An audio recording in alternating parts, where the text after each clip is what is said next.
အားလုံးပဲမင်္ဂလာပါကျွန်တော်ရဲ့ YouTube channel ကနေပြီးတော့အားလုံးကိုပြန်လည်ကြိုဆိုလိုက်ပါတယ်ကျွန်တော်ဒီဗီဒီယိုမှာပြောပြသွားမယ့်အကြောင်းအရာကတော့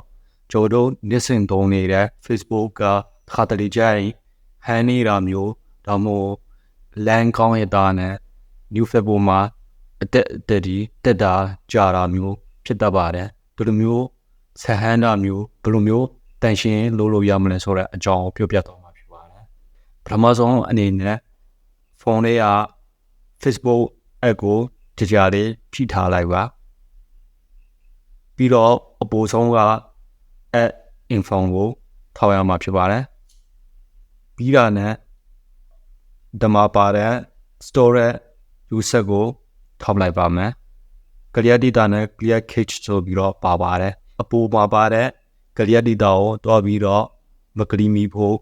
review ရပါမယ်ဘာလို့လဲဆိုတော့ဒါလေးကိုတွားပြီးတော့ထောက်မိတာနဲ့ Facebook ကနေပြီးတော့ကိုယ့်ရဲ့ account ကထွက်သွားမှာဖြစ်ပါတယ်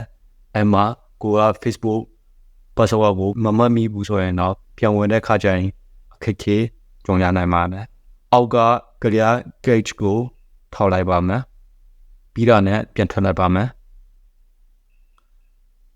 Facebook တွေကိုဝင်လိုက်ပါမယ် profile ပုံလေးကိုထောက်လိုက်ပါမယ်ပြီးတော့နဲ့အောက်က setting and privacy တွေကိုဝင်လိုက်ပါမယ် setting တွေကိုဝင်လိုက်ပါမယ်အောက်ကိုဆွဲချလိုက်ပါမယ်အောက်ကိုဆွဲချလိုက်တာနဲ့ဒီမှာ off Facebook activity ဆိုတာကိုမြင်ရမှာဖြစ်ပါတယ်ဒါလေးကိုထောက်လိုက်ပါပြီးတာနဲ့အောက်ကိုဆွဲချပြီးတော့ဒီမှာပါတဲ့ clear history ဆိုတာကိုထောက်ပေးရမှာဖြစ်ပါတယ်ဒီမှာ clear history ဆိုတာကိုထပ်ပြီးတော့ထောက်လိုက်ပါမယ်ရပါပြီနောက်တစ်ခုအနေနဲ့ Facebook Messenger ကိုဘယ်လိုမျိုးတန်ရှင်းလုပ်ပေးရမှာလဲဆိုတော့ဒီမှာ Messenger app ကိုကြာလေးဖြည့်ထားလိုက်ပါမယ်ပြီးတော့နဲ့ add info ကိုထောက်လိုက်ပါမယ်ဒီမှာပါတဲ့ storage user ကိုထပ်ပြီးတော့ထောက်လိုက်ပါမယ်ဒီထဲမှာပါတဲ့ clear data နဲ့ clear cache နှစ်ခုစလုံးကိုထောက်ပေးရမှာဖြစ်ပါတယ်